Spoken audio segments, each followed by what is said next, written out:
a grandfather killed in his house in Oregon. The victim was on the back porch. I had been told that a woman had possibly shot her husband. The evidence appears to point to a tragic accident. There's really no sign of any struggle. A lot of mistakes happen in the dark. You can stub your toe or end up accidentally killing your husband. I was trying to kill myself. But when details fail to add up, detectives begin to suspect a cold-blooded murder. In the bottom of a laundry hamper was a foreclosure notice. She had built a house of cards on lies and deception. And information from beyond the grave reveals the killer's deceit. We're looking through this office. We come across this notebook. The last thing he writes is, maybe I'll be on my own. The little lies turn into big lies, turn into how do I get out of this?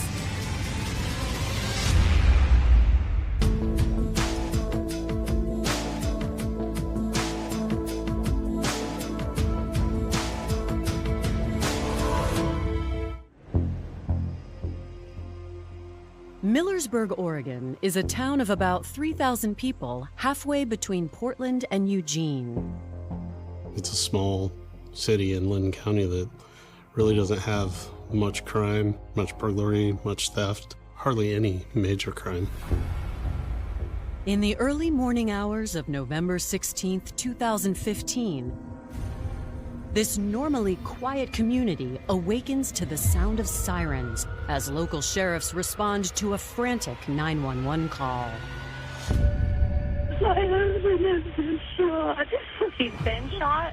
Yes. Ma'am, can you take a deep breath and tell me what happened?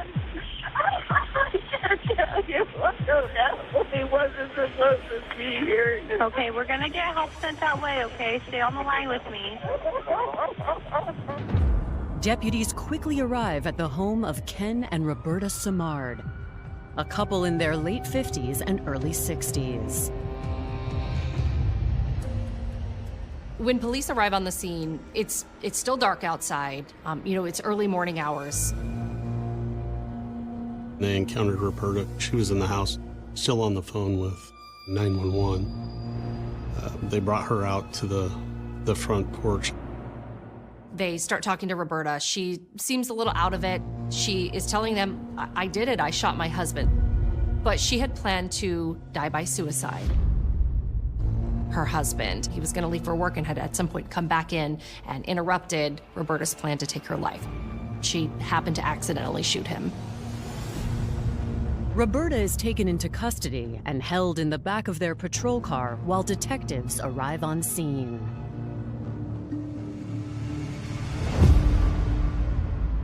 I got paged out that a shooting that had occurred in Millersburg, which was only 5 to 7 minutes away from my house. As you walk in the front door, there's a glass door that leads out onto a wood porch. The victim, Ken Samard, was on the back porch. It was pretty easy to tell he was deceased. The gun was inside the threshold near that door. It was a pretty unique gun, like a snub-nosed .38 stainless steel, but it had pink grips on it. From the looks of it, probably a female's gun. I was told that it was a woman had possibly shot her husband, but he wasn't supposed to be there. I thought maybe this guy left for work, came back, and she thought it was a burglar and accidentally shot him. I have to look for a reason as to why this tragic event happened. And if it is an accident, we're gonna have to figure out why it happened. We needed to obtain some more statements from her, more in depth of what happened that morning.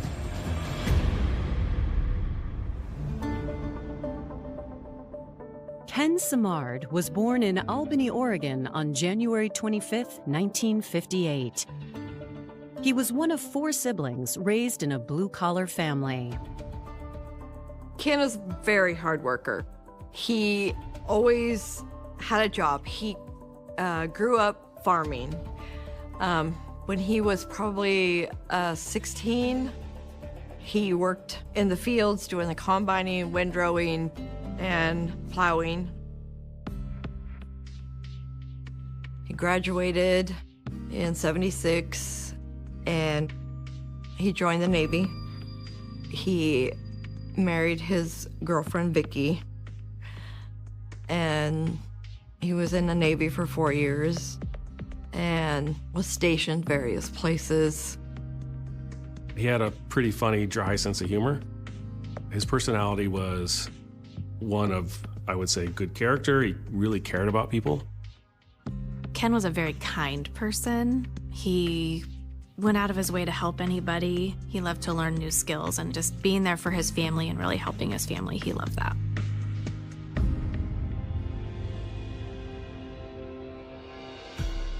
When Ken returned home from deployment, he found work as an engineer. But the time away had caused him and his wife to drift apart.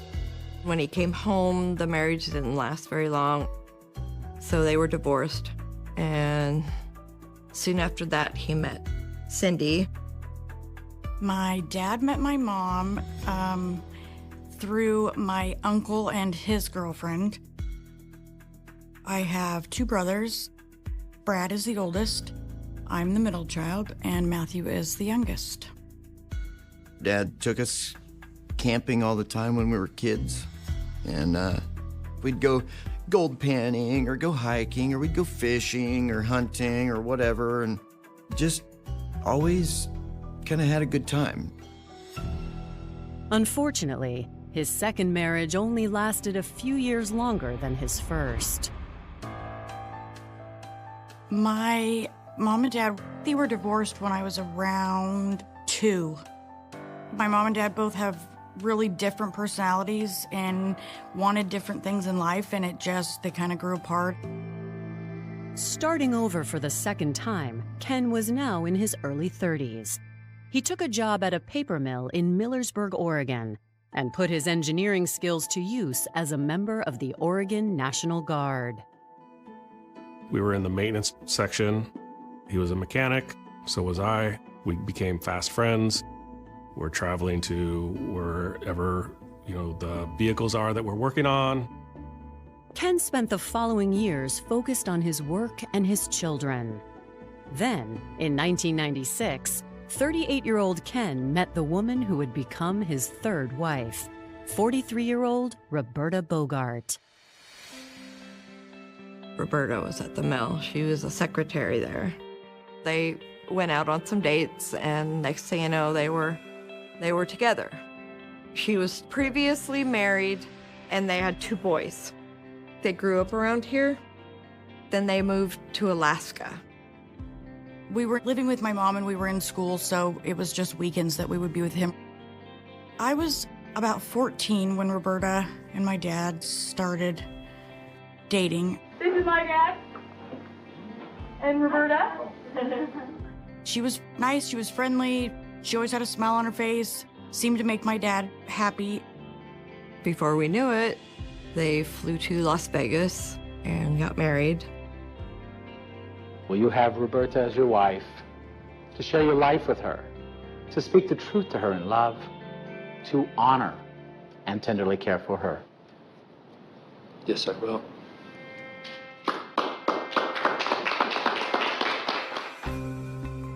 Five years later, the couple bought their dream home in Millersburg. It's a 5-bedroom house with the huge barn, with the property, out of town. He really enjoyed that piece of land that he had. He would spoil her. Ken went and bought her a new car because he was making good money. They always seemed happy and go lucky. 13 years into their marriage, the couple's good fortune ended when the paper mill closed down and they both lost their jobs. But Ken was nothing if not resourceful. He starts a company, he becomes a roofer, then he falls on hard times again. When he falls off a roof, he injures himself where he shatters both of his heels. Despite that, Ken is a fighter. He says, I'm gonna go back to school, I'm gonna learn a new trade. And so he begins studying to become an HVAC engineer. And so again, he picks himself up and he's studying to better his life. Ken seemed very excited about HVAC school and getting out there to help people and just making a difference in someone's life.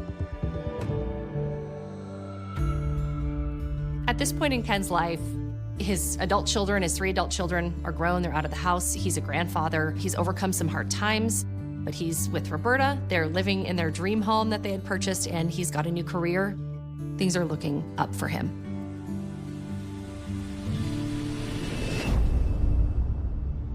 Ken's recovery is brought to an abrupt halt after another accident has resulted in his death. Roberta's in the back of a patrol car. The deputies on scene had already went into the house, secured it. Ken, he appeared dressed for work. I mean, he had a jacket on, his lunchbox, a mug. His keys were back there on the back porch as well. There's really no sign of any struggle. There are no, there's no broken glass, there are no pieces of furniture tipped over. The scene appears to match what Roberta told officers, but they won't know for sure until they conduct a thorough investigation. We did the preliminary exam of the body, and right in the crook of the neck, we found a gunshot wound. We're trying to determine, does this gunshot wound match what Roberta's telling us? The next step, there's going to be a detective assigned to work on an application for a search warrant. So while we're waiting for that, we went back to our sheriff's office and sat in an interview room and interviewed Roberta. You're not under arrest or anything. We're just trying to get kind of the facts, and sometimes it's easier to bring you down here and interview you. So, can you tell me what happened? I've been really sad. Depressed.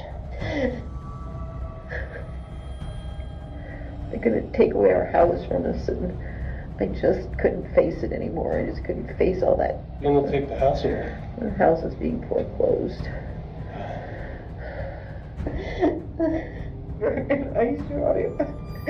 I was trying to do myself.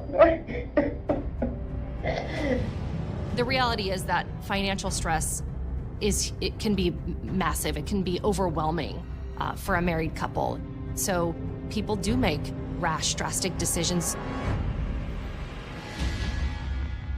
She said she was going to shoot herself, and Ken showed up. It accidentally went off. He got shot, but in processing all sorts of possibilities, a lot of mistakes happen in the dark.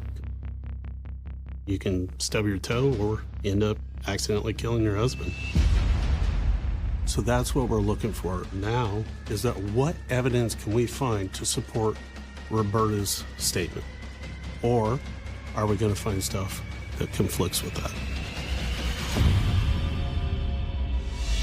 Coming up, Roberta reenacts the fatal shooting. She says she's bringing the gun up to kill herself. It accidentally goes off and hits Ken. But was it really an accident? I wanted to believe her. I wanted to believe her so bad.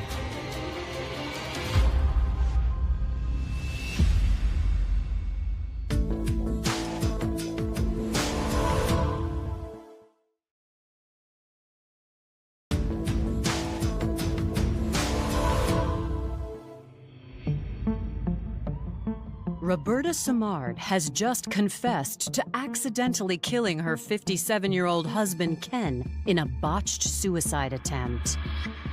Lynn County detectives press her for more details. Roberta tells us when Ken left for work, she retrieves this firearm from the bedroom. I was pacing around my house and didn't just do it instantly when I thought I had the chance, because all I could think of was my kids. And did you think Ken had already left? Is that what you were thinking? Well, he walked out the door. He left the house. He usually doesn't come back.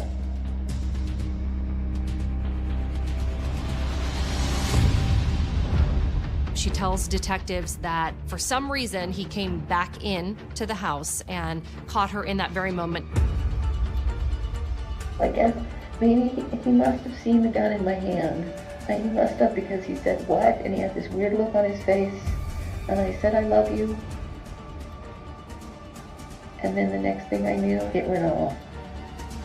She said when she's bringing the gun up to kill herself, it accidentally goes off and hits Ken.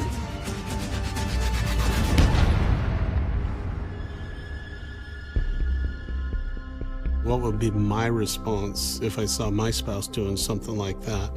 You know, I'd probably reach out and try to grab the gun. Well, if there's a struggle, she pulls away, he pulls it close, she loses her balance, now the gun's up, now it accidentally goes off. He saw it, and he would take it away from me. He's stronger than I am. So he saw it, and so I'm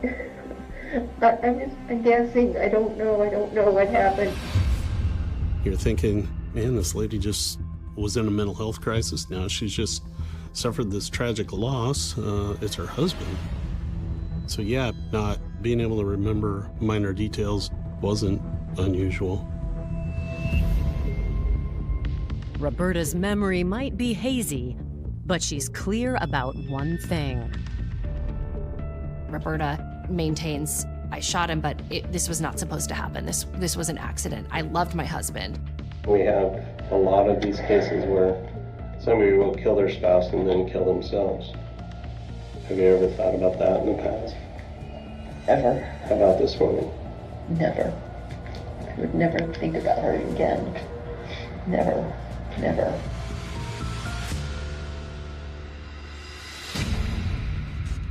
Rather than taking Roberta's word at face value, detectives talk to the Samards' loved ones to gain insight into their marriage. Ken and Roberta, they live alone. They don't have any roommates. You're interviewing family to see, oh, is it possible Ken's abusive? Is Roberta controlling? Nobody really says that. They describe Ken and Roberta as kind of the perfect couple. Ken and Roberta did seem very happy when they were together. They'd be joking and enjoying each other's company. In all the time that I knew him and knew Roberta, he never said a bad word about her, right? He really cared about her. Ken's family was unaware of any financial troubles at home. My uncle read in the newspaper that my dad's house was up for foreclosure. So he called my dad and said, "Hey, Kenny, what's going on with the house? Do you need some help?" And my dad said, no, Roberta's got it all under control. She said it was a mix-up and they changed mortgage companies or something, and she sent the check to place A and it should have went to place B, but it's all covered. It's all good to go. Loved ones also say they're surprised to learn Roberta had been struggling with her mental health. She was always smiling. She was, always positive, always up and going. I never knew her to be suicidal or to be depressed.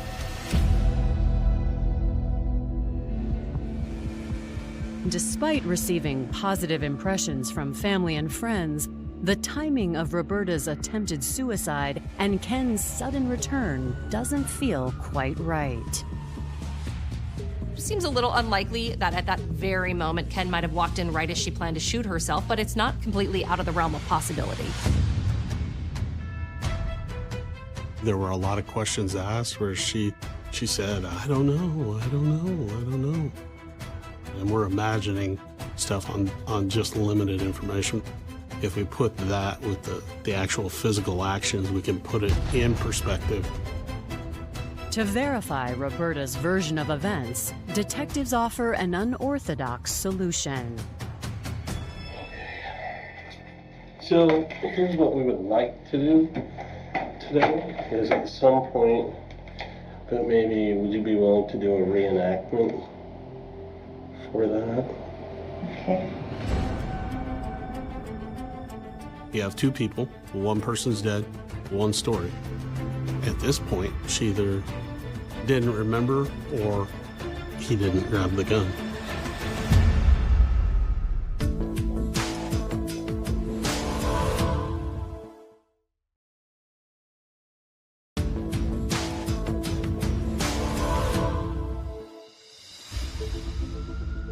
Roberta Samard claims that she has accidentally killed her husband Ken during a thwarted suicide attempt.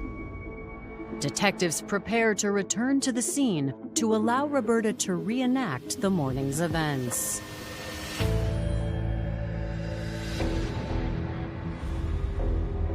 One of the things that helps us understand the chain of events that occurred is a reenactment.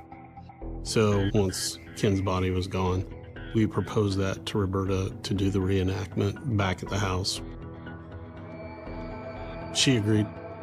So we drove her back, and the house was still being processed for evidence and the like, but we did a video recorded reenactment. My partner played the role of Ken. So let's go ahead and shut the door. And he's standing out there like that. Okay, so you open the door. Like this. He must have been like right there. And when I opened up the door, I was standing like this, and he took a step back and he was standing there. Okay. So you got the gun in your hand, right? Can you make a finger gun for me? Yeah. So you have the finger gun, and he's right there. And as you open the door, he's going to take a step back when you open the door, right? So when she opens the door, take a step back and then show me what you do.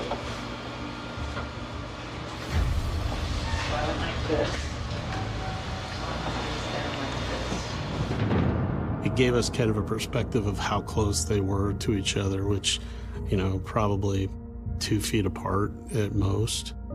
So close enough to where, Ken could have reached out and grabbed it.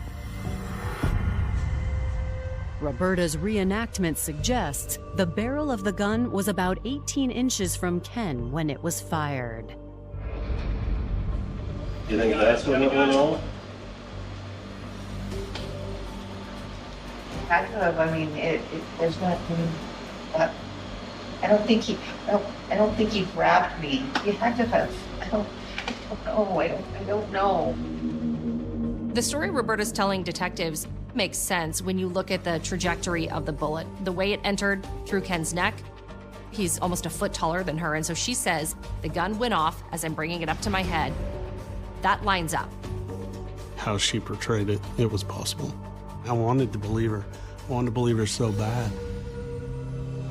But one of the things that stuck out in my mind was, here we are, standing at a glass door, looking out on a patio where just hours earlier, her husband died. There was no emotion, no tears, nothing. After Roberta's confusing reenactment, investigators acquire a search warrant for the Samard home. They need to search every inch of this house to figure out what happened here. There has to be more information. So they begin searching the house. We're looking for any type of evidence that's either gonna prove or disprove Roberta's story. It was a clean house. This is a well-kept, older person's home. Just looked organized. In the course of their search, detectives find something out of place. In the bottom of a laundry hamper was a foreclosure notice relating to the sale of Ken and Roberta's home for non-payment on the mortgage. It was rather weird where we found it because I know I don't, and I'm sure a lot of people don't file important paperwork in the bottom of a laundry hamper. In an otherwise tidy home, it looks to investigators as though Roberta could have been trying to hide the paperwork from her husband. Roberta's signature was the only signature on those foreclosure documents. Ken's signature was not on them. In Ken's office, they find something equally intriguing. They find a notebook that Ken had filled out. It was a really self-reflective type of notebook. And it gives you a peek behind the curtain of their marriage between him and Roberta. Coming up, Ken tells his story from beyond the grave. It's really the only thing we have that gave us his thoughts and his feelings. As I'm reading Ken's notes, I'm thinking, you poor bastard.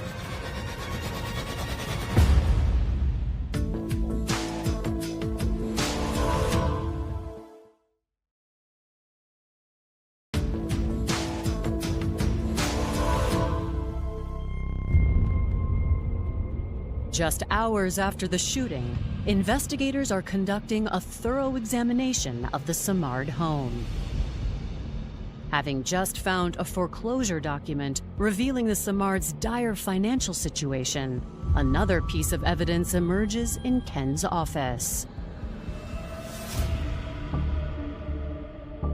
When we were looking, we go room by room, and as we're looking through this office, we come across this notebook.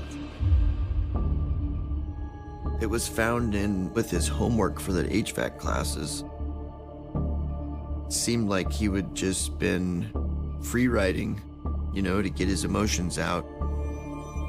In his notebook, Ken complains about the frequent conflicts in his marriage.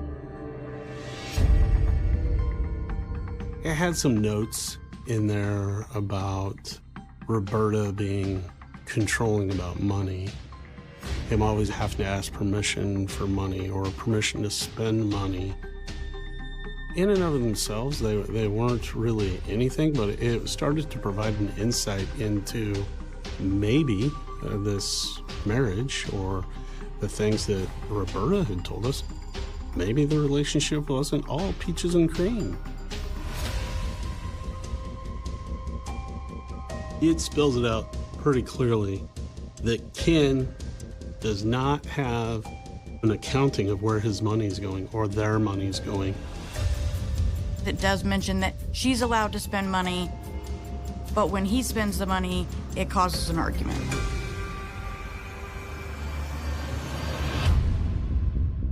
You really get this idea that he's helpless and that Roberta is the one who holds all the power in their marriage.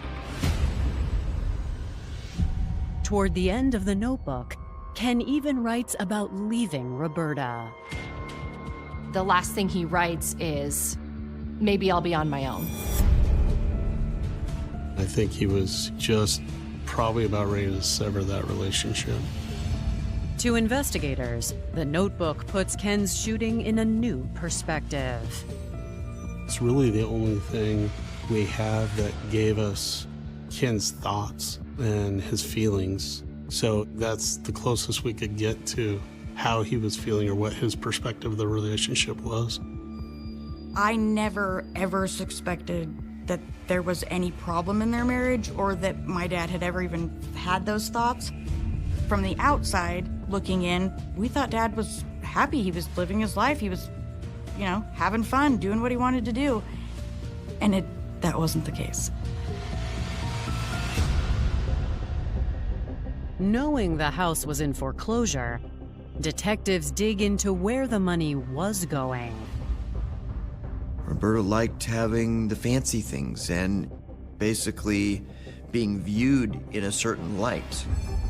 She liked to spoil her friends. She liked to buy them, extravagant gifts. I just can't imagine if you don't have the money to pay for your house, why you'd be buying extravagant gifts from your friends other than give this impression that you're well off and living this fabulous life. what they learned from this notebook is really important because detectives are looking at this wondering, could this be a motive as to why she shot him? The notebook, combined with the foreclosure paperwork, start to paint a clear picture. Whether Ken gave Roberta the impression that he was on the verge of leaving, probably in her mind, she knew that once he found out about the house, he was going to be done. Investigators review Roberta's 911 call for further proof. Roberta, I'm sorry. I need you to take a deep breath and try and calm down. Can you check and tell me if he's okay? Can you tell me where he was shot? Okay, can you check on him? I want to send medics to help him. I need... You don't want to go see if he's okay? There's a lot of things during this investigation that just didn't make sense. She can't tell the dispatcher where she shot Ken. She doesn't want to check on Ken. During the interview, she acts like she's crying, but there's no tears. You put everything together and is this just a whole facade of a web of lies.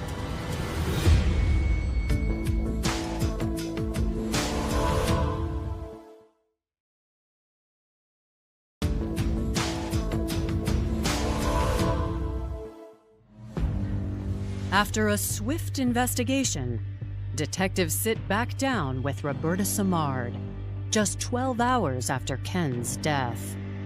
We hadn't had a chance to get the autopsy done yet, so we were operating on information that we had, came back to the sheriff's office and had some follow-up questions. Here's kind of where we're at, is, obviously something bad happened today. The death was caused.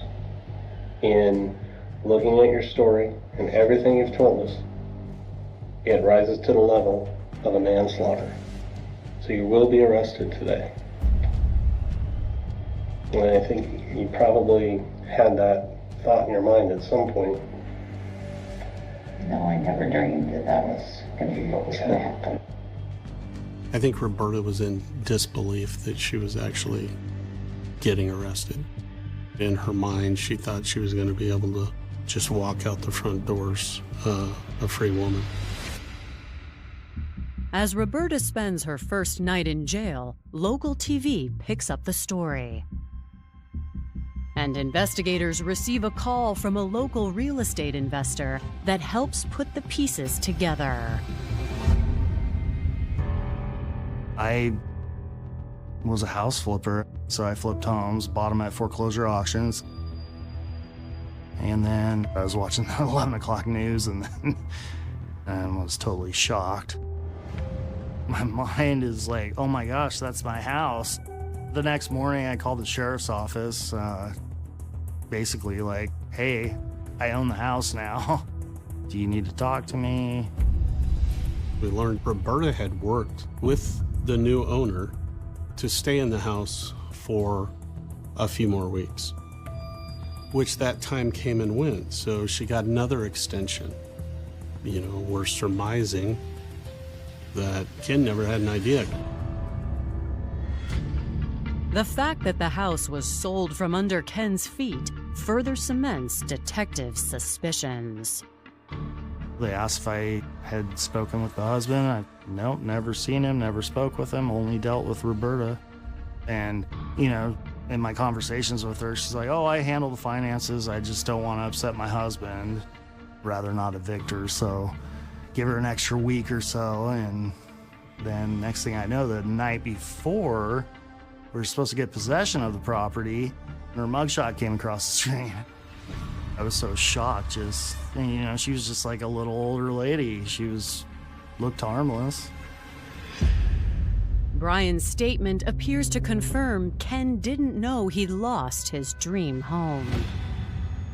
The day Ken died was the day that they were supposed to be packed up and moved out of that house. There were no moving boxes.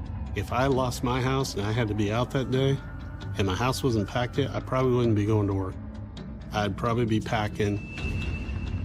A month before all of this happened, my dad had started buying materials, and they were still sitting out back to build onto the porch. So why would he be doing upgrades to a house that is going up for foreclosure? My dad absolutely loved that house. He would have never lost that house, especially not for the minimal amount of money that was still owed on it. It seems Roberta had spent months hiding the truth from Ken, but time had finally run out, and detectives suspect she acted out of desperation. When you look at everything as a whole and you see the walls were closing in around her, I mean, they were losing their house that day. But all of that could also lend itself to Roberta's story of that she was extremely depressed and had nowhere to turn, and she was going to take her life. And so what detectives need is physical evidence that points to Roberta murdering her husband. On November 17th, the day after Ken's shooting, the medical examiner performs an autopsy. Investigators hope it will provide the proof they're looking for. The biggest finding in the autopsy was the wound Ken suffered was the close contact wound, which tells us that muzzle's going to be right up there, close and center. There's going to be charring sitting around the wound, and probably not going to happen from 18 or so inches away as she described it. Roberta had told police she couldn't remember if Ken had tried to grab the gun to stop her from shooting that firearm. And what the autopsy revealed is there was no gunshot residue on Ken's hands, indicating that in all likelihood he did not try to grab the gun from her or interfere.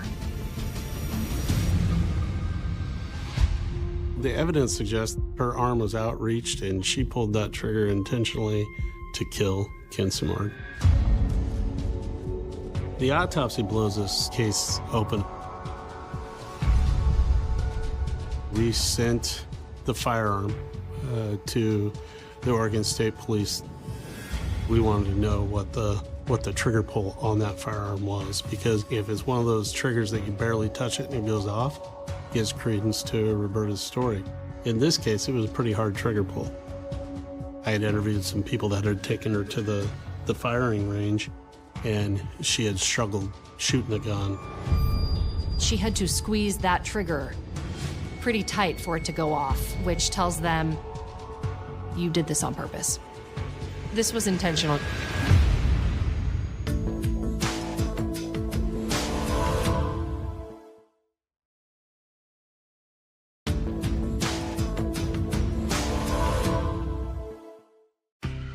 Following Ken's autopsy, the charges against Roberta are increased from first-degree manslaughter to murder.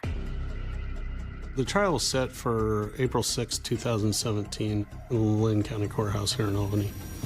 The outcome of Roberta Samard's murder trial hinges on the interpretation of the medical examiner's findings. The prosecution's trying to prove it was a close contact wound. The defense is trying to prove it wasn't. The trial was long, hard. Images I will never forget. But my dad's always been big on justice. Like, you can't be a criminal in this world and not expect to pay the consequence for it. After 8 days of arguments, the case is handed over to the jury. They take 5 hours to deliberate. The jury comes back and sides with the prosecution, determining that Roberta is guilty of murdering her husband, Ken. Roberta is ultimately sentenced to 25 years in prison. I think 25 years is kind of a petty sentence. However, going in at 63, the odds are against her. I honestly don't think that she'll make it out of there. That being said, as harsh as that may sound, I'm okay with that. Despite her conviction, Roberta continues to insist she's innocent, and many questions still remain. In this investigation, the hardest thing for people to get their minds around is the whole circumstances why Roberta resorted to killing Ken. What was the point of that? I still think it was going to be a murder-suicide. She was going to kill him and then herself. Maybe it was she wanted to save Ken from embarrassment of losing his house, but she chickened out. I don't think at all that she was gonna commit suicide. She's not that kind of person. I think that she just planned it wrong. She had built, a house of cards on lies and deception, and the pressure, caused her to snap. I think it all could have been avoided if she would have been honest with Ken. I bet you he would have worked through it with her.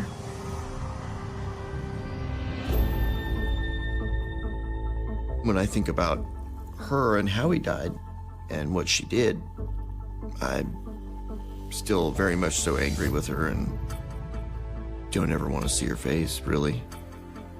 Roberta choosing to kill Ken didn't solve anything. It didn't solve any of her problems. She destroyed her own life. She took away a man who meant a lot to a lot of people. Ken was someone who I looked up to. He always listened. You could tell him anything. So I try to be there for my child, and my family in the way that he was for me. I just wish he was still here and could play with his grandkids and watch them grow up. I want people to know that my dad was a good guy. There was no physical, mental, emotional abuse. There was none of that going on. He loved her. He took care of her. I feel like she owes us a reason why. We want the truth. Will we ever get that? Probably not.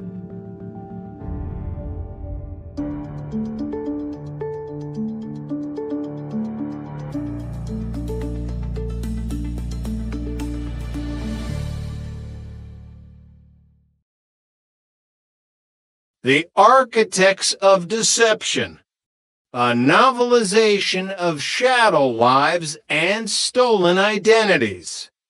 Prologue, The Mask. The mirror does not lie, but the man staring into it does.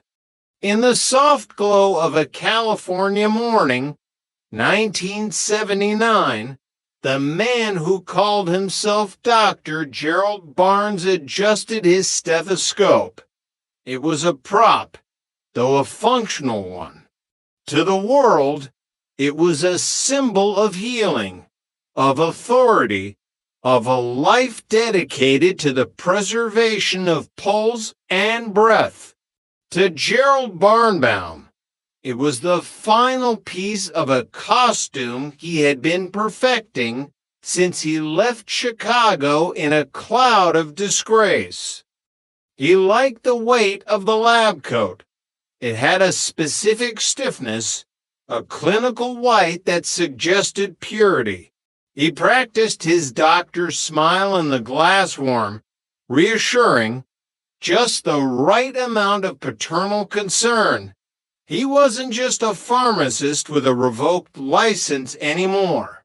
He was an actor who had found the role of a lifetime, and the stage was the Pacific Southwest Medical Group.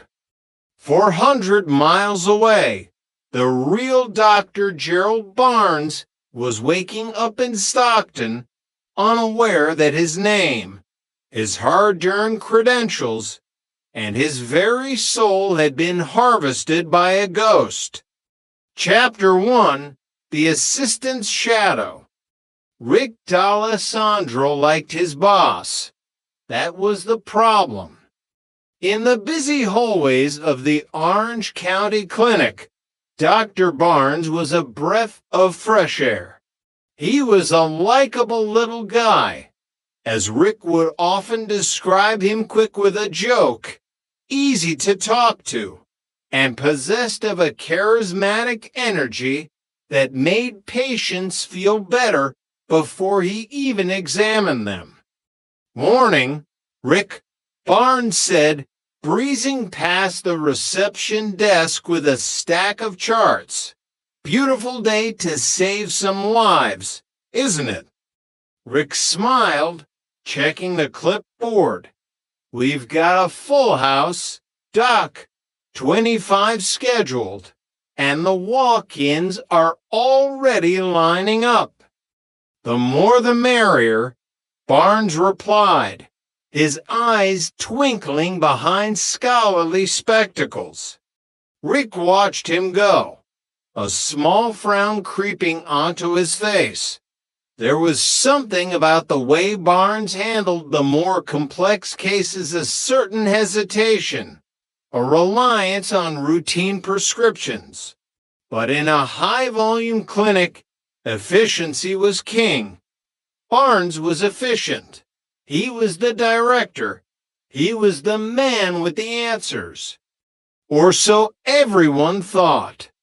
Chapter 2, The December Chill. December 26, 1979. The holiday spirit was a fading echo, replaced by the gray reality of a winter morning. John Mackenzie walked into the clinic, and even from across the room, Rick could see the man was vibrating with exhaustion. At 29, Mackenzie should have been in the prime of his life, but he looked like a candle guttering in the wind. His skin was sallow, his eyes sunken, and his gait was unsteady. "I don't feel right, Rick," Mackenzie whispered, his voice dry as parchment. "Thirsty, so thirsty, and dizzy. It's like the floor won't stay still." Rick ushered him into exam room 3. "The doctor will see you in a moment, John. Hang in there." When Barnes entered the room, he didn't see a man on the brink of a diabetic coma. He saw a script to be followed. He listened to the complaints: excessive urination, dry mouth, the loss of equilibrium. Inner ear disturbance, Barnes pronounced with the practiced ease of a veteran clinician. A touch of vertigo. Happens after the holiday stress. Diet, the usual. He scribbled on a pad. An anti-vertigo drug. Something to stop the spinning. "But the thirst, Doc?" Mackenzie asked, clutching a paper cup of water like it was a holy relic. "Your body is reacting to the imbalance," Barnes said, patting him on the shoulder. "Take the pills. We'll run some blood work just to be safe, but you'll be fine by New Year's." Barnes sent him home. He didn't check for the sweet scent of ketones on the man's breath. He didn't notice the classic signs of a body eating itself. He had 39 other patients to see. He had a role to play. And John Mackenzie was just a bit player in the grand drama of Gerald Barnbaum's ego. Chapter 3, 1200. The lab results came back the next day. Dr. Barnes was off, enjoying the perks of his stolen prestige. Rick D'Alessandro was the one who opened the folder. He expected the usual slightly elevated cholesterol, maybe a minor infection. Instead, he saw a number that made his heart stop. Glucose, 1,200 milligrams DL. Normal was 80 to 100.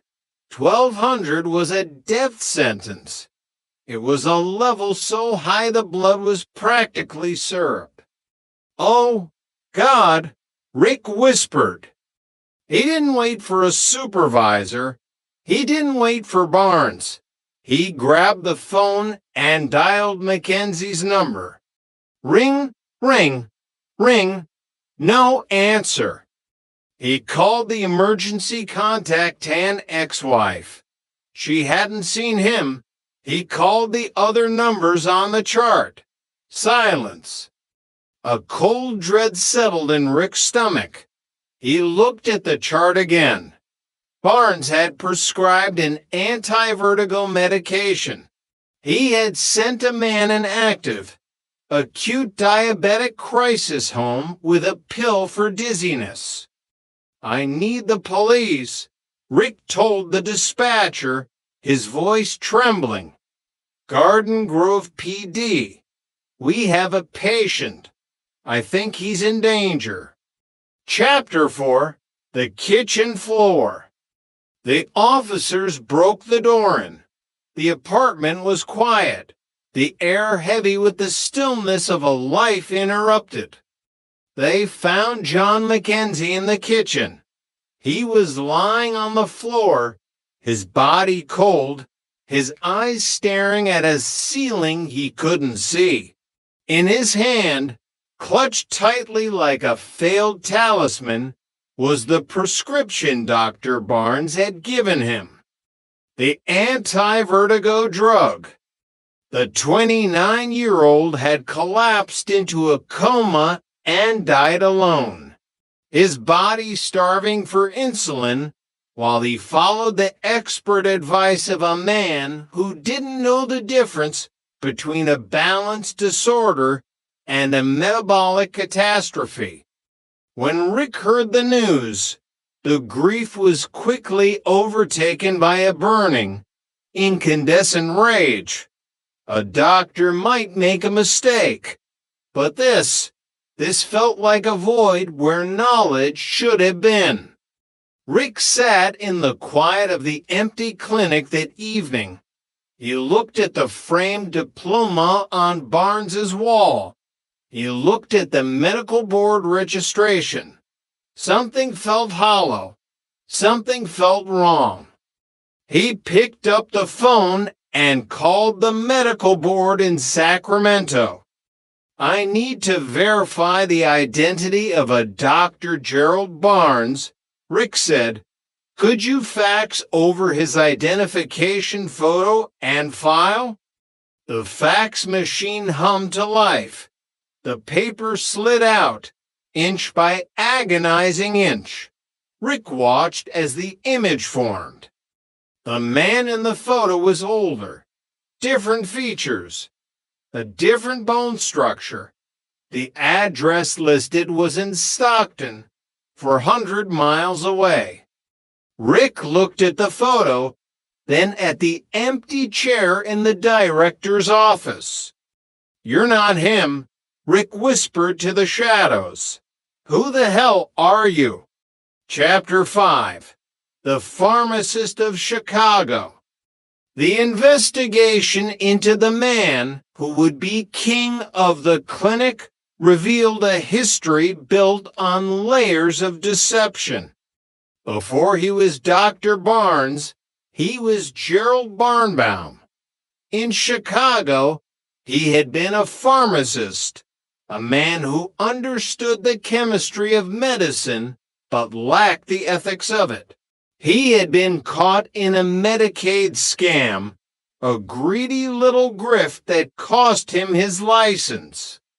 But Barnbaum was a performer. He had been a theater student in college.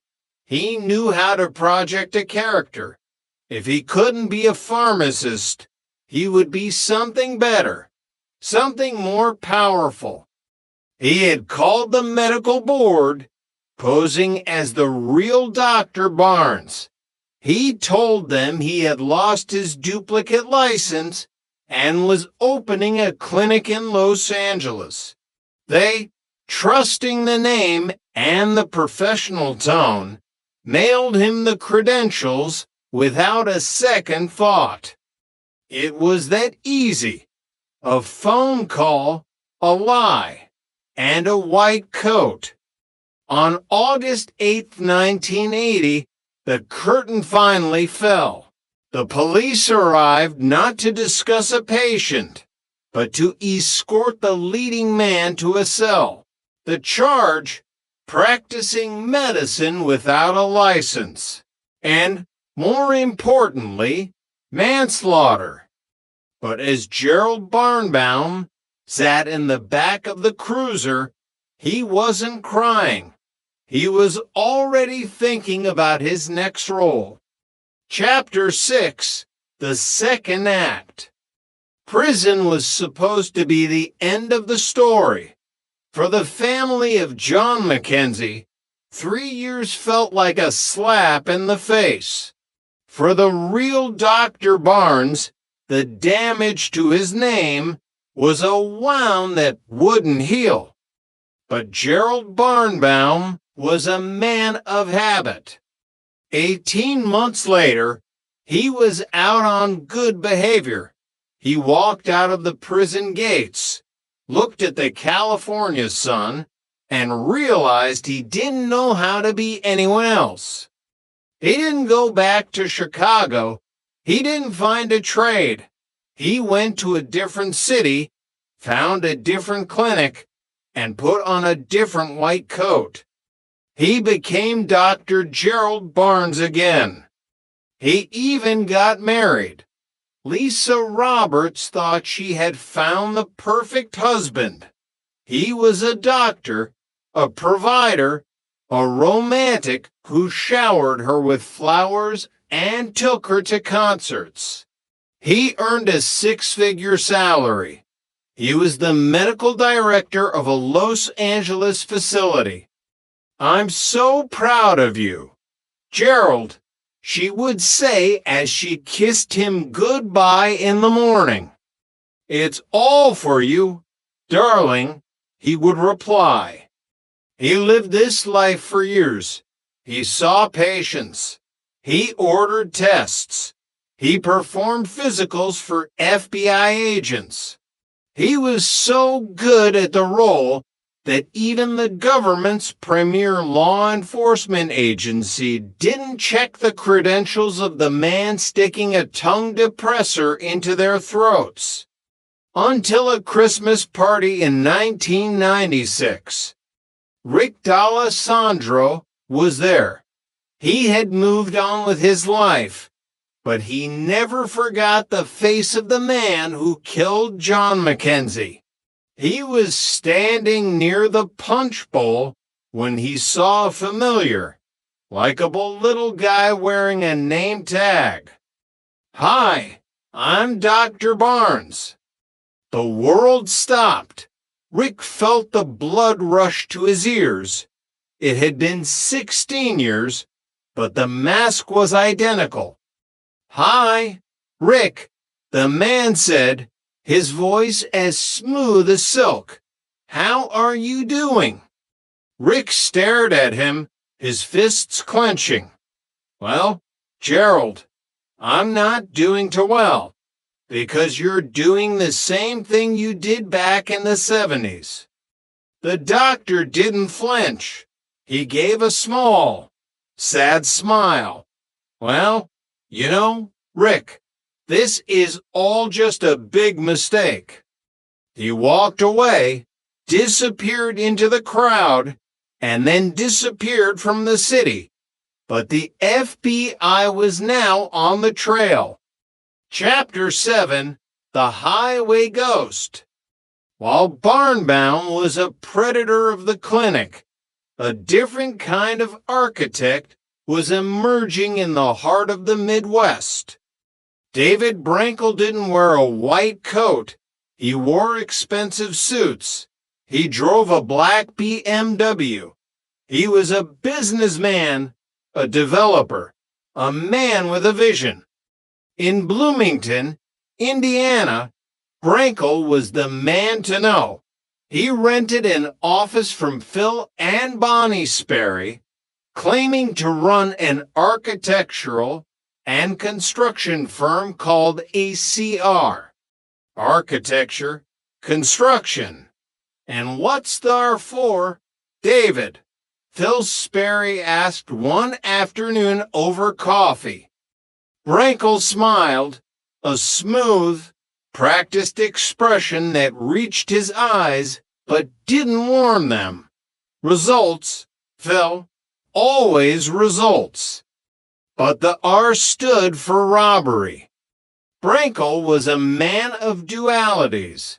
Sunday through Wednesday, he was a family man in Vincennes, living in a rented house with a wife and a young son. Thursday through Saturday, he was a ghost on the interstate. He would drive his black BMW, a car he couldn't afford, to grocery store banks tucked inside Winn-Dixies and Measures. He used a simple disguise, a fishing hat, a mustache, a pair of tan coveralls. He would walk up to the teller and hand over a note. I have a gun. Be quiet. Go home alive. He was efficient. He was calm. He was the Interstate Bank Mart Bandit IBM. And he was driving a path of financial destruction across 6 states. He had an accomplice, a woman named Donna Hewins. She was the Bonnie to his Clyde, a waitress he met at a club who fell for the thrill and the dapper suits. She sat in the idling BMW while David walked into the stores, a scanner in his hand, listening to the police frequencies. He was playing a game with the world. He was the successful entrepreneur by day and the most prolific bank robber in the region by night. He believed he was smarter than the detectives, smarter than the FBI, and certainly smarter than the people he scammed. Chapter 8, Operation Intercept. Detective Larry Duncan of the Louisville Metro Police was a man of maps. He sat in his office, staring at a cluster of pins that traced the path of the IBM bandit. Indianapolis, Louisville, Cincinnati. The pins followed the interstates like a trail of breadcrumbs.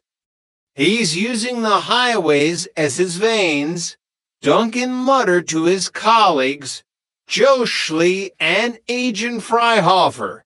He jumps on the I-65 or the I-71, and he's gone before the first cruiser arrives. Duncan had a theory. The bandit wasn't just a criminal, he was a commuter. He was likely based in Indiana, traveling out to hit targets and returning to his safe zone. In 2003, Duncan launched Operation Intercept. He placed undercover officers inside 5 target banks. He coordinated with 1,200 officers across the city. The trap was set. On September 6th, the IBM bandit struck hit number 35. The radio crackled. Operation Intercept. Operation Intercept. The call was too loud, too frantic. David Brankle, sitting in his BMW with the scanner hissing in his ear, heard the panic in the officer's voice. He didn't head for the interstate. He took the back roads. He slipped through the residential streets, weaving like a snake through the tall grass of the suburbs. Duncan watched the black sedan vanish on the horizon of his map. He's gone, Duncan said, leaning back in his chair. He's listening. He's always listening. Chapter 9, The Final Curb. Luck is a finite resource. For David Brankel, it ran out on a stretch of Highway 45 in December 2003. He was driving too fast. He was always driving too fast. He cut off a vehicle, nearly sending it into oncoming traffic. Unfortunately for Brankel, the man behind the wheel was Bloomington detective Kevin Hill. The chase that followed was a symphony of screaming tires and 100-mile-per-hour desperation. Brankel disregarded stop signs. He ran people off the road. He was a man who had built a life on the belief that he could never be caught, and now the reality was catching up in his rearview mirror. He escaped the immediate pursuit, but he left behind a clue. He had dropped his license. Days later, in Vincennes, the Indiana State Police surrounded a house at 1919 Hickory. Brankel tried to run one last time. He abandoned his young son in the car, a final, chilling testament to his narcissism, and fled on foot through an apartment complex. He tripped on a curb. The Interstate Bank Mart bandit, the man who had hit 43 banks and stolen $136,000, fell face first into the dirt. As Sergeant Greg Winkler clicked the handcuffs into place, a small knife fell out of Brankel's pocket. It just fell out. Brankel stammered, the smooth businessman gone, replaced by a shivering, pathetic figure. I wasn't going to hurt you. Chapter 10, The Interrogation Room. The two worlds of deception met in the cold fluorescent light of an interrogation room. In one city, Gerald Barnbaum was being sentenced to 12.5 years, weeping about his prostate cancer and his grandchildren, even as the judge warned that he would do it all again if given a chance.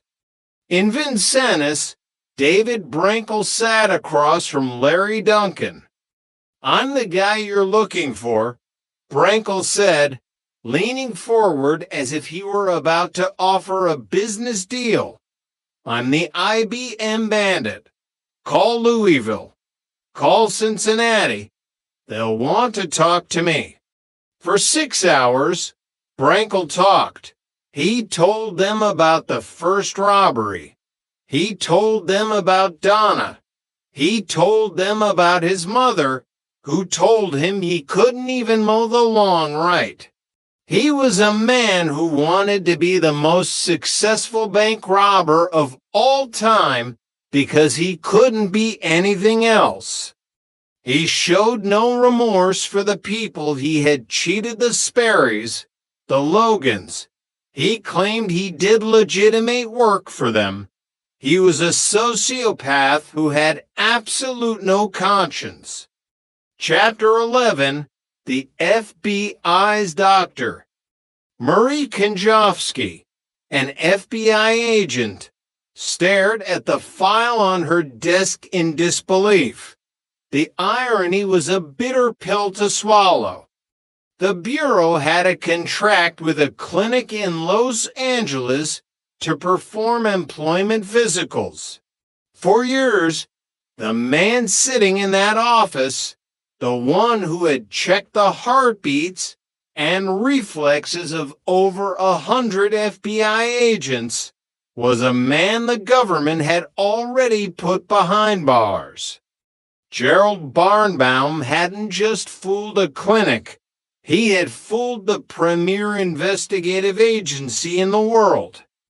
While the Bureau scrambled to assess the damage, Lisa Roberts sat in her living room, the space that used to be filled with the warmth of a loving husband. She now referred to him as the never was. I didn't know his real name. She whispered to the investigators. I didn't know his real age. Every night I shared a bed with a ghost. I trusted him with my life, my family, my future. Lisa realized that Barnbaum hadn't just stolen a name from a doctor in Stockton. He had stolen the years she could never get back. He had been a master of the mundane, playing the role of the devoted husband so convincingly that she never questioned why he never talked about his childhood or why he was so vague about his medical school days. Chapter 12. The Bus Ticket Blunder. In the world of bureaucracy, sometimes the left hand doesn't know what the right hand is doing. After his 1996 conviction, Barnbaum was serving his time in a federal facility. In 2000, he was scheduled for a transfer because he had been categorized as a low-security inmate, a decision that baffled Agent Konjovsky. The Bureau of Prisons didn't use a secure transport. They gave Gerald Barnbaum a bus ticket. They told him to report to a facility in Illinois. Barnbaum took the ticket, walked out of the prison gates, and immediately vanished.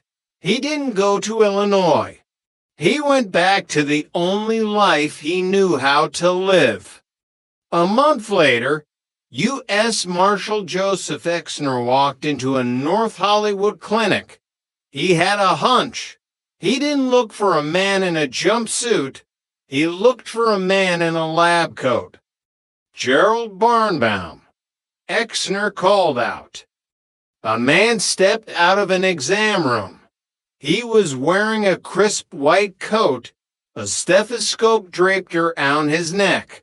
He looked at the marshals and smiled that practiced. Clinical smile. You guys are good, Barnbaum said, turning around to be handcuffed. He had been back on the job for weeks, seeing patients, prescribing controlled substances, and collecting a paycheck as Dr. Gerald Barnes. He was 63 years old, and he was already planning his next comeback. Chapter 13. The $9 million lesson. The fallout from Barnbaum's final act at Executive Health Group was catastrophic.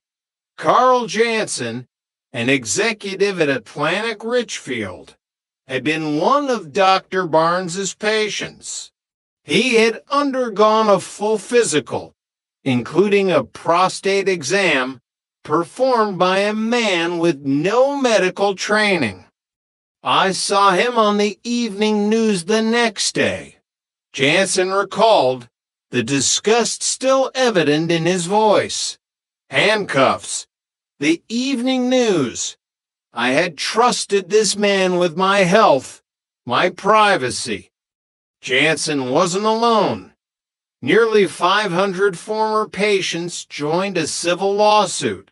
The evidence revealed a shocking lack of diligence. Executive Health Group hadn't performed even a basic background check. If they had, they would have seen the multiple felony convictions and the trail of dead and duped patients. The company was forced to settle for over $9 million. It was a price paid for greed and negligence, and it put the firm out of business. But for the victims, the money didn't erase the feeling of being violated by an imposter.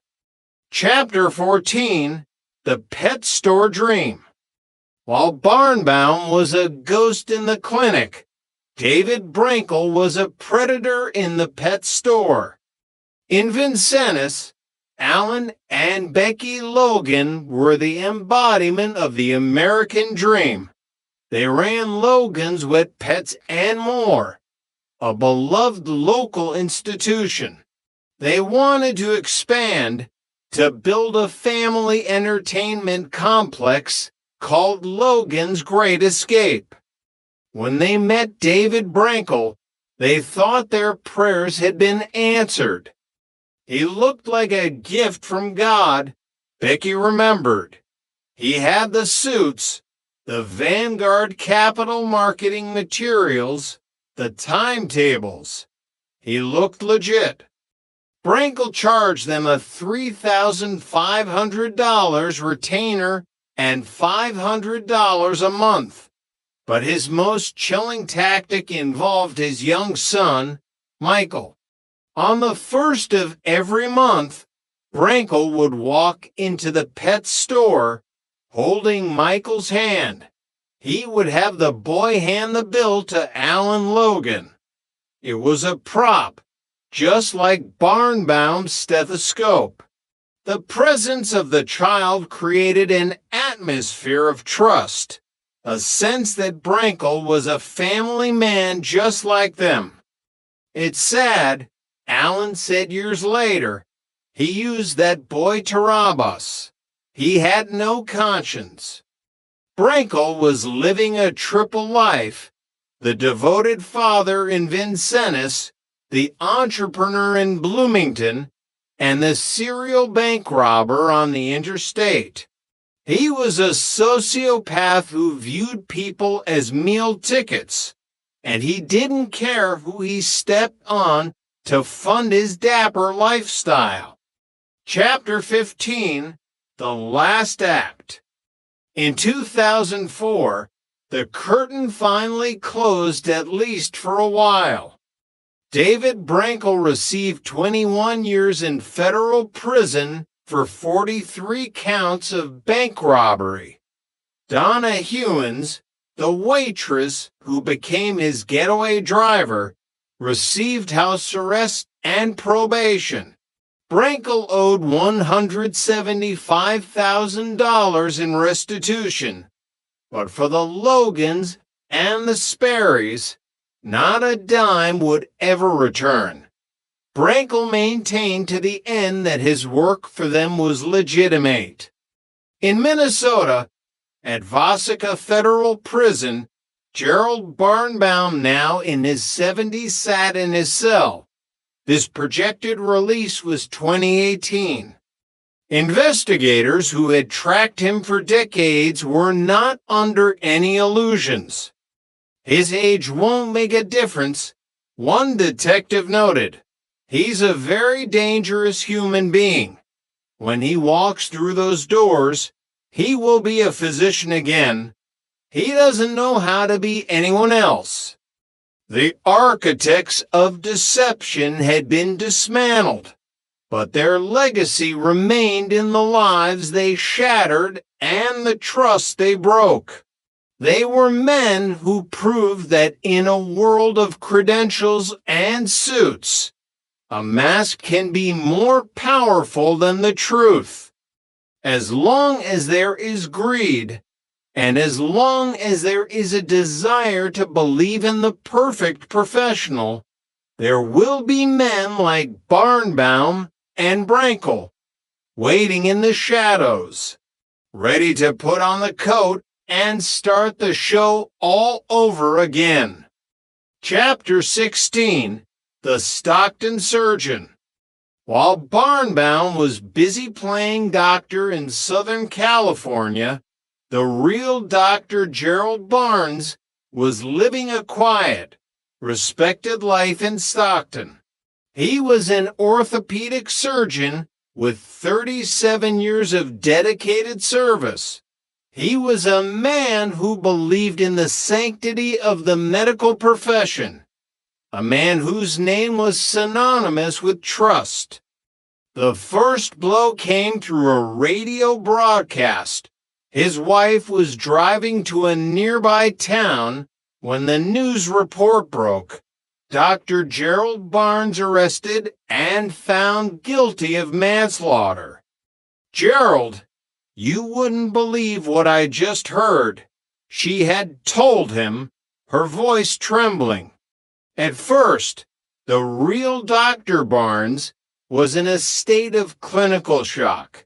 He couldn't wrap his mind around the logistics of it. How could someone simply walk into a clinic and pretend to be him? How could they use his years of schooling, his residency, his surgical expertise as a costume?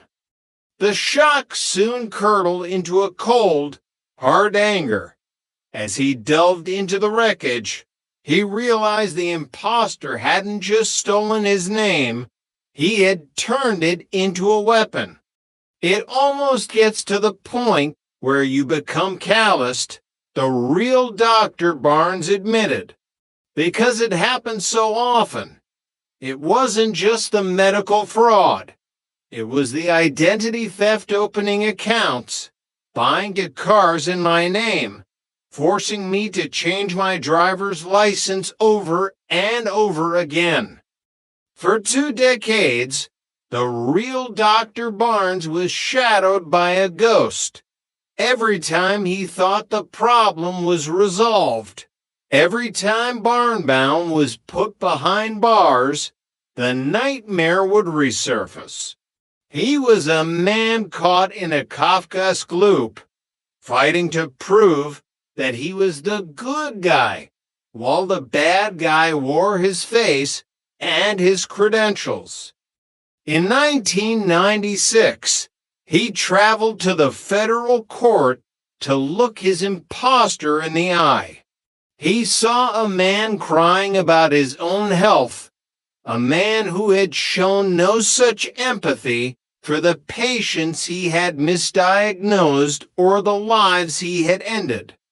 I'm convinced, the judge said, that if I were to set you free, there is a 100% chance you would do this again. The real Dr. Barnes watched as Barnbaum was led away in chains. He hoped it was finally over, but deep down, he knew the ghost was still out there, waiting for the next bus ticket. Chapter 17, The Art of the Note. David Brankel considered himself an artist, not of the canvas, but of the heist. While most bank robbers were chaotic and desperate, Brankel was surgical. He targeted banks inside grocery stores for a specific reason.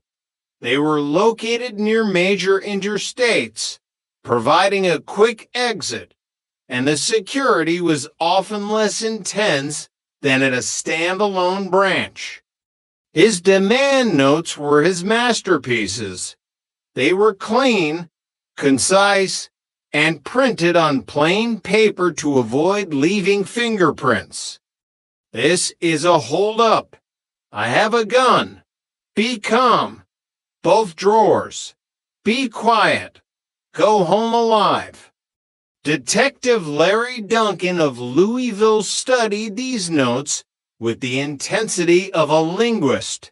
He noticed the lack of spelling errors, the precise punctuation, the cold, professional tone.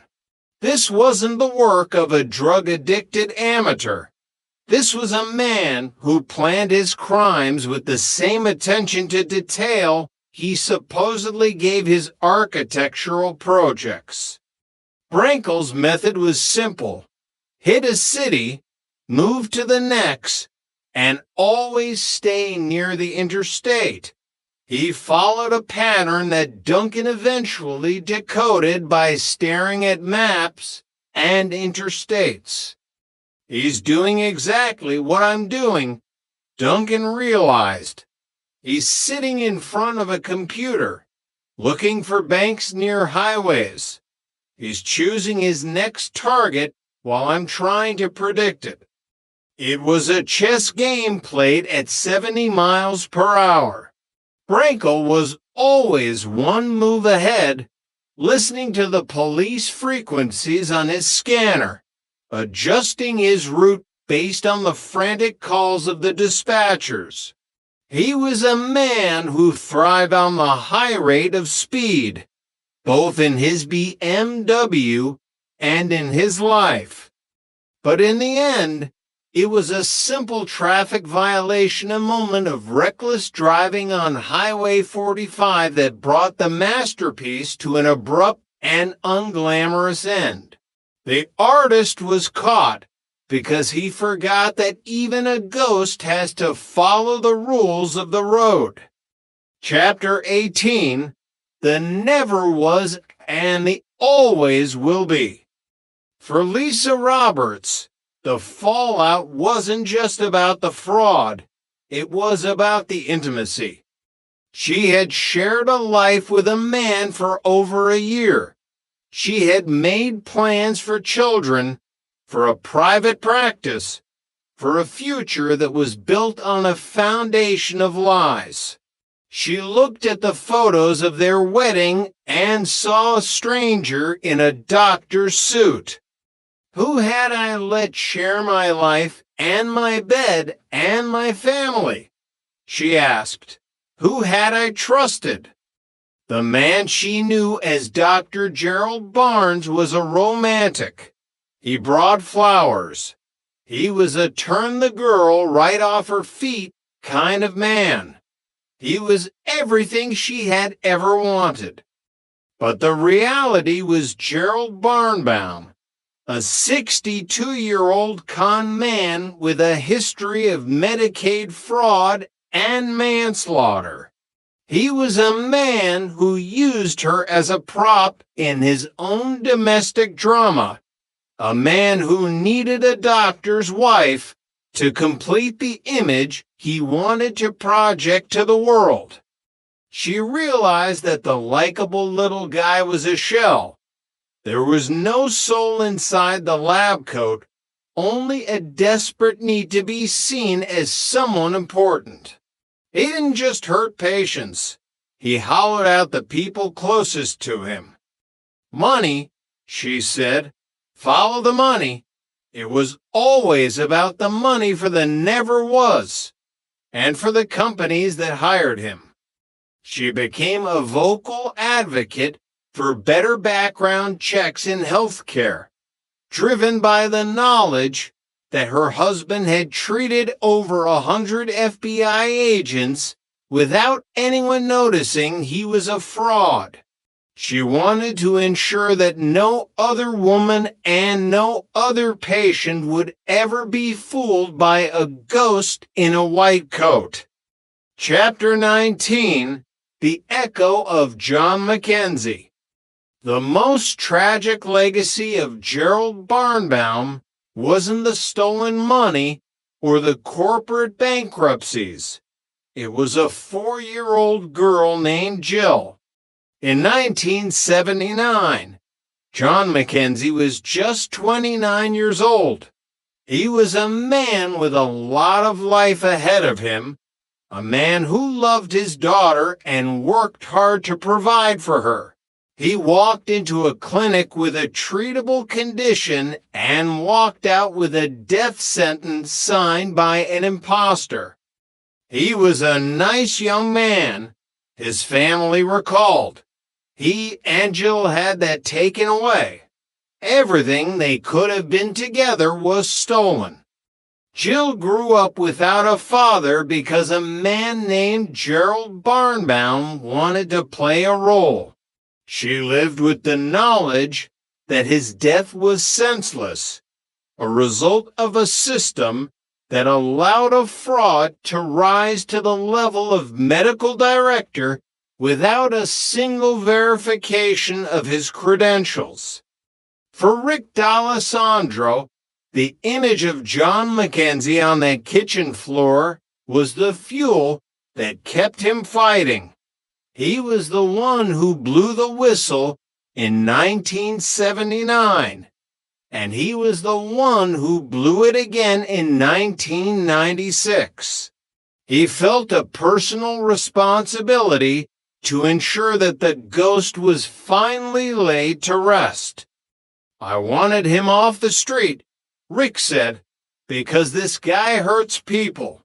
In fact, he kills people. The echo of John Mackenzie's death served as a grim reminder that deception isn't a victimless crime.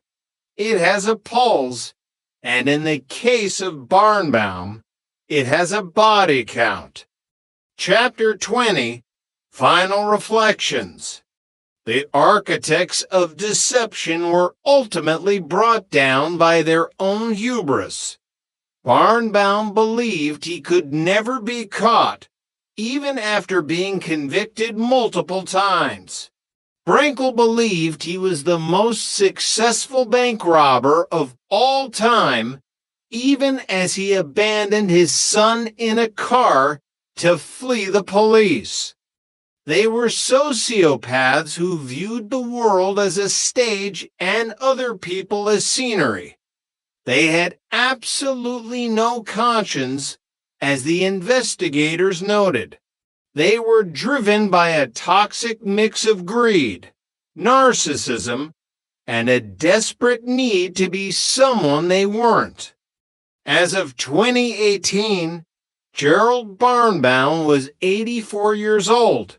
His projected release date from federal prison has passed, but the question remains, can a man like that ever truly stop? Or is the mask so fused to the skin that there is nothing left beneath it? David Brankel's 21-year sentence is a long stretch, but for the people of Bloomington and Vincennes, the fear remains. They know that intelligence, when coupled with a lack of morality, is a dangerous weapon. The stories of the imposter doctor and the interstate bandit serve as a warning.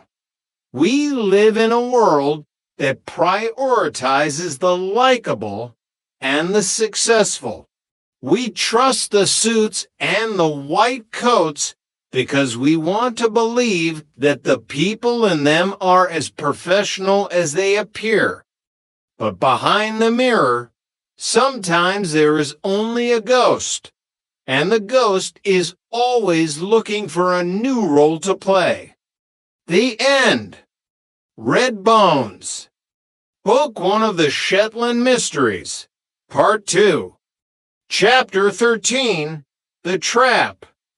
The drive back from the Bresse Moors to Lerwick was a journey through purgatory. Jimmy Perez sat behind the wheel of his car, the heater blasting on full, yet he couldn't stop shivering. It wasn't just the freezing rain that had soaked through his clothes to the skin. It was the cold, hollow realization that he had been too late. Hattie James was dead. A girl with a bright future, a nervous smile, and a borrowed coat left to bleed out in a peat bog. By the time he pushed through the double doors of the Lerwick police station, he looked less like a detective inspector and more like an apparition. Mud caked his trousers, and his hands were scrubbed raw, but still carried the faint, rusted shadow of blood. The bullpen fell dead silent as he entered. Craig McCabe stood up from his desk. His usual jovial demeanor vanished. Boss, forensics are on site. Coast Guard managed to get a chopper in the air to light up the grid. They've secured her. Jimmy nodded curtly, not stopping his stride. Where is he? Interview room 1. Still waiting. Hasn't asked for a lawyer yet. Good, Jimmy said, his voice a low, dangerous rumble. Nobody interrupt us. He didn't bother changing into dry clothes. He wanted Professor Paul Berglund to see the mud. He wanted him to smell the rain and the peat and the death. Jimmy opened the door to the interview room and stepped inside. shutting it firmly behind him. The click of the latch sounded like a gunshot in the small, windowless space. Berglund looked up from the metal table. The academic arrogance that had shielded him hours ago had begun to crack, replaced by a twitchy, nervous energy. He took one look at Jimmy's disheveled state and swallowed hard. What is happening? Berglund asked, his voice wavering. How much longer are you going to keep me here? Jimmy didn't answer immediately. He walked to the opposite side of the table, pulled out the chair, and sat down heavily. He placed his wet hands on the metal surface, staring unblinking at the man across from him. Hattie James is dead, Jimmy said flatly. Berglund froze. The color drained from his face so fast he looked translucent. What? No, that's impossible. I saw her yesterday. I just pulled her out of a peat cutting behind your dig site, Jimmy continued, his voice devoid of any inflection. She bled to death in the mud. Oh my God, Berglund gasped, bringing trembling hands to his face. Oh my God. Hattie. Jimmy watched him closely. Was it genuine shock or the performance of a cornered man? I found your tent ransacked, Professor. Hattie's footprints leading away from it. She was running from something or someone. Jimmy leaned forward, invading Berglund's space. And I found the murder weapon still buried in her chest. Berglund's eyes widened in sheer, unadulterated terror. He pushed himself back in his chair, as if trying to merge with the cinder block wall. She used my knife to kill herself. Berglund blurted out, the words tumbling over each other in a frantic rush. She was unstable. I told you she was neurotic. She took my hunting knife from the tent. She must have. She used my knife to kill herself. The silence in the room stretched taut, like a wire about to snap.